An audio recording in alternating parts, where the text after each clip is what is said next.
this brings me to this subject. The reason why I wanted to talk to you and bring you here.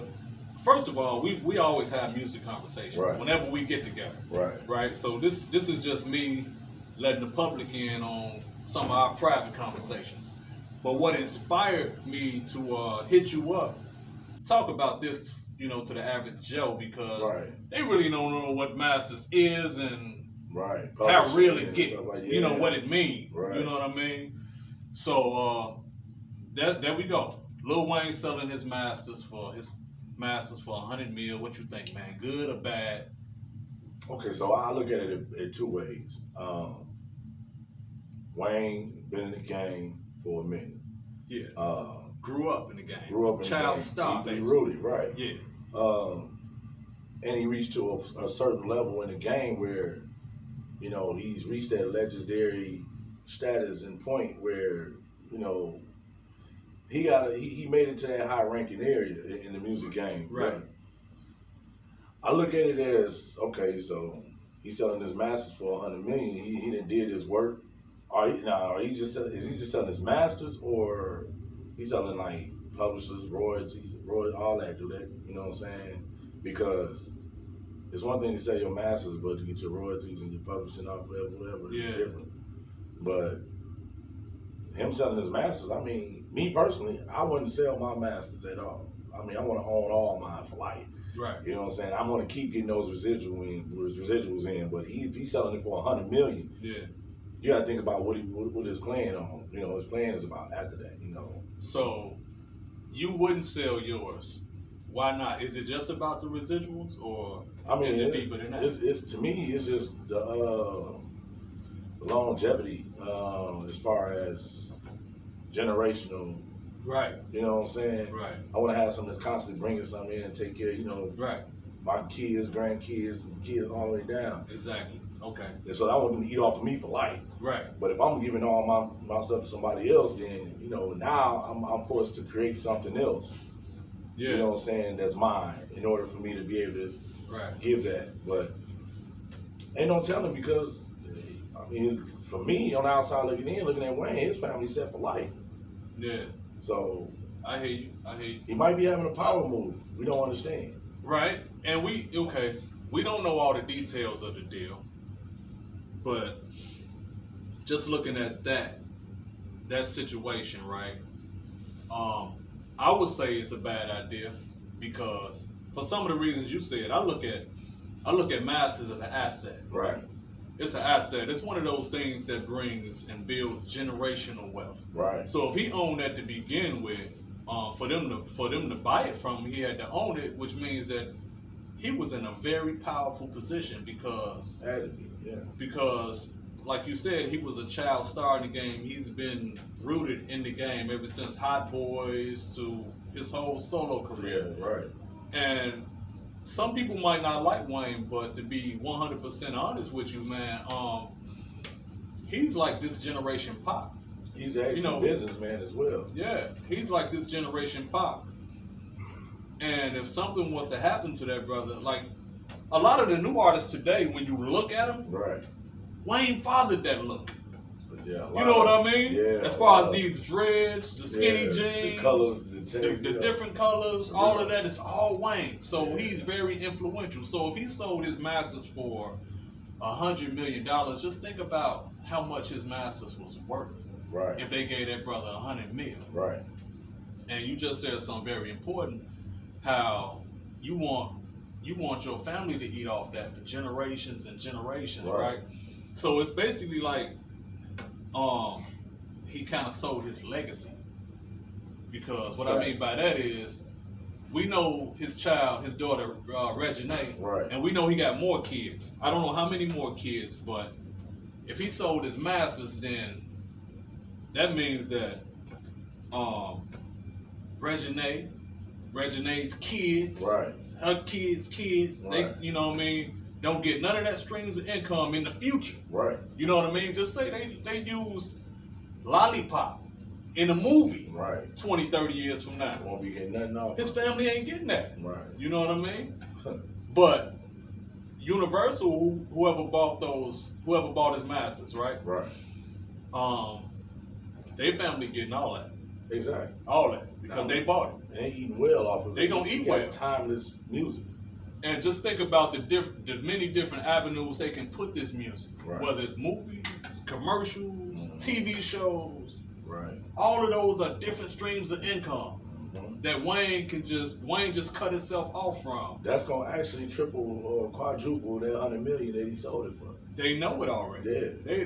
They gonna make billions off him alone. Exactly. You know what I mean? And that's my thing about it. I'm like, as long as Wayne been in the game, I would have thought that he would have had that money. Like if they offered him that money, he's been in the game so long, I would have thought that's something he should have been able to laugh at. Right. $100 million. Do you know who I am? Right, exactly. You know what I mean? Right. And like I said in the beginning of this talk, we don't know the details of that deal, right? So we don't know if that includes, I don't think it may include the mixtapes or whatever, but we don't know. Right. Because you ain't really supposed to make money off the mixtapes, but he Wayne. Right. You know what I mean? They gonna break bread regardless. People want that no ceiling. People want the man. Lil Wayne, 500 Degrees when he started with Squad Up and all of them. Lil Wayne, right? Lil Wayne got so many different mixtapes, bro. Right, I can't feel my face or something like that. All that stuff, So we don't know if that include that because we don't know the details. Even if it just included his catalog from first, Carter 1 through 5. Or we can take it back to The Block Is Hot. Yeah, exactly. All right. So we don't know how much of that music he sold, but still, that's Lil Wayne, and all that stuff gonna be worth billions of dollars. So they're not saying particular on which catalog. They ain't say. They just say he sold his masters. You know what I mean? So maybe it's like they left it up in the air like that, and maybe Wayne's smart. Maybe he only sold his masters to one album. Right.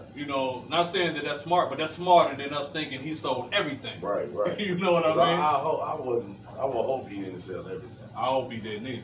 Because I feel like, now if he sold everything, I'm thinking there's a bigger problem. Right. I'm thinking there's a drug problem, which we've heard through grapevine there's been a drug problem, right?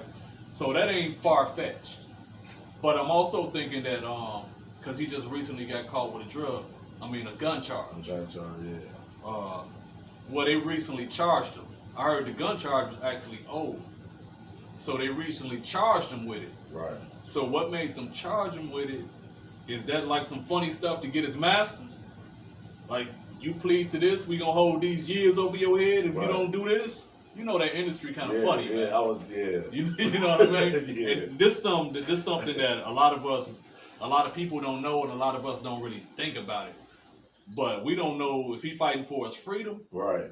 But if he used that $100 million on his on legal fees and stuff like that, if he needed money for that, bruh, that's in a worse situation because he blowing that $100 million and then he sold his masters. Yeah, then it's like you selling yourself out completely. He back to square one, right? When all that money run out, right? And we can't sit up here and act like you can't blow $100 million. Nah. Mike Tyson and MC Hammer showed us. They done blew $100 million just on. They had hundreds of millions, right? And went broke. I'm saying, but they done blew $100 million just on their estate. Yeah. You know what I'm saying? So yeah, $100 million nowadays is like 100,000 to them. Yeah. You know. Like I was telling Cuz, Leo Vuitton on yeah, shout out to Leo. Yeah, we chopped it up a little bit back and forth on the Outsider page. Yeah. And he was saying how Lil Wayne, that's a lot of money. A whole lot of money. And I was telling him, it's a whole lot of money to us. $100 million. To us, yeah. You know what I'm saying? To us. But somebody like Wayne that's been in the game that long, that shouldn't have been that much money to him. Right. You know what I mean? And like I said, you can blow that money. Ain't no telling what his monthly expenses are. Right. You know what I mean? And then we also looking at his, as long as he's been in the game, the amount of money that he's made over the years. Yeah. What's $100 million?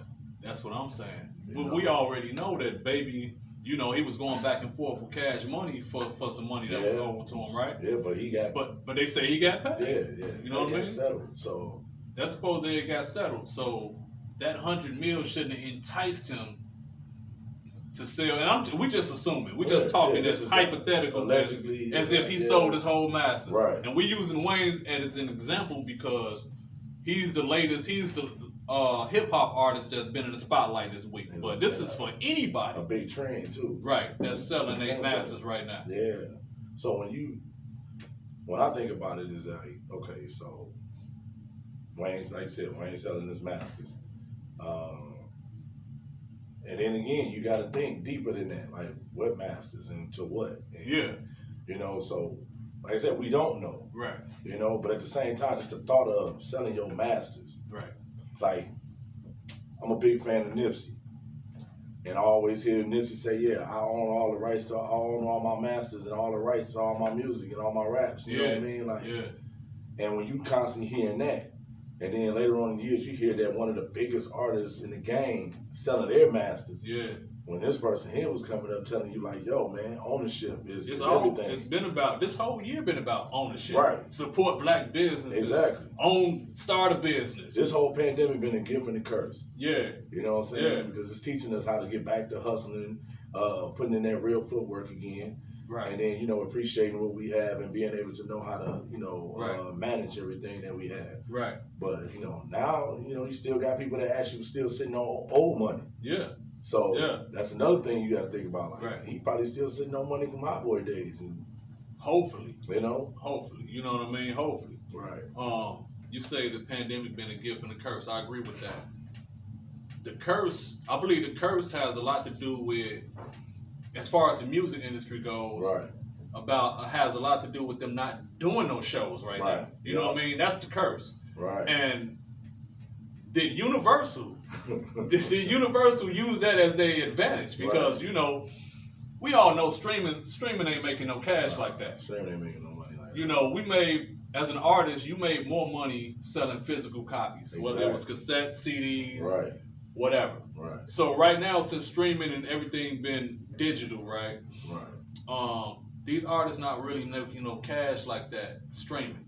No, not at all. They counted all their money. Right. They counted everything they made on the shows that they booked. And the merch that they sold on them shows and on their websites. That's actually how they really make their money because, you know, album sales, nobody not buying albums no more. Right. So it's all these streaming services, right? I think the bulk of the streaming title giving them, and that was the reason why Jay-Z created it. Right. But it still ain't close to you selling them physical copies like that, right? No, not at all. So this year, artists haven't been doing no tours. If it wasn't for the versus battle with Swiss Beats and Timberland, wouldn't hardly be no money in the game right now, right? Right. But even a lot of artists not even getting that opportunity.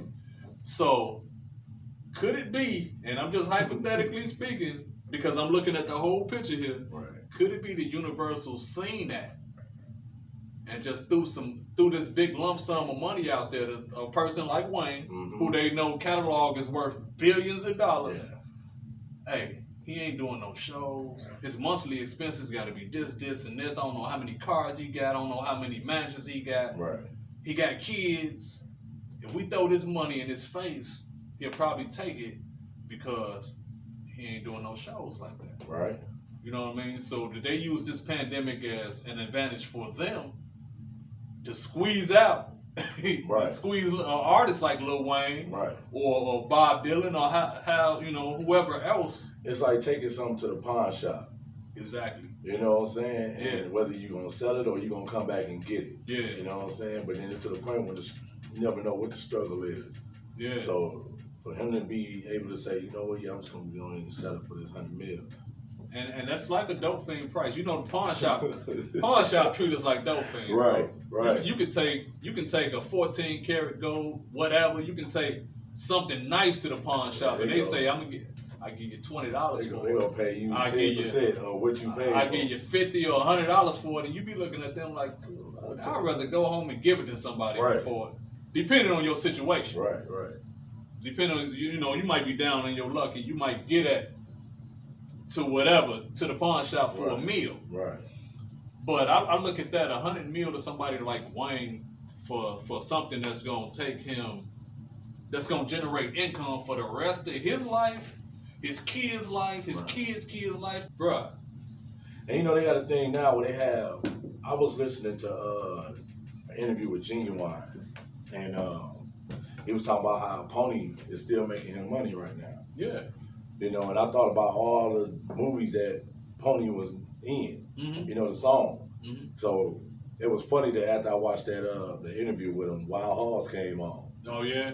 And it's a part in there when they was at this this function at this little, you know, this carnival or something they had in this little town they was in. Okay. And there was a cat up there, cowboy had all, you know what I'm saying, little jeans with the little button up, the cowboy boots, singing Pony. Oh wait. You know what I'm saying? Wow. And he said before you know it, he had a check coming in. Right. So with that, it's like, think about what Universal doing now. Like you said, years later, you hear Lollipop or something, he just sold it. Yeah, he just sold it. You know what I'm saying? So his family ain't getting no money from that anymore, but their family is. Right. And I just it rubbed me the wrong way when I first heard it because I can remember when Bob Johnson sold BET, I was heated. Yeah. I was heated, bro. Yeah. I mean, like, upset. I remember when the FUBU guys sold FUBU, and next thing I know, I'm seeing FUBU on Walmart. Right. You know what I'm saying? Yeah. It's like they really didn't value it. They really didn't want it like that. They just bought it from them because we owned it. Right. Because it stood for us, by us. Right. And they wanted to take it and they threw it in Walmart for cheap. Dirt cheap, yeah. You know what I mean? And I just never really liked that. Like, why we always gotta sell our stuff? We need to keep that. Right. You know what I mean? We need to keep that. That's your legacy you selling.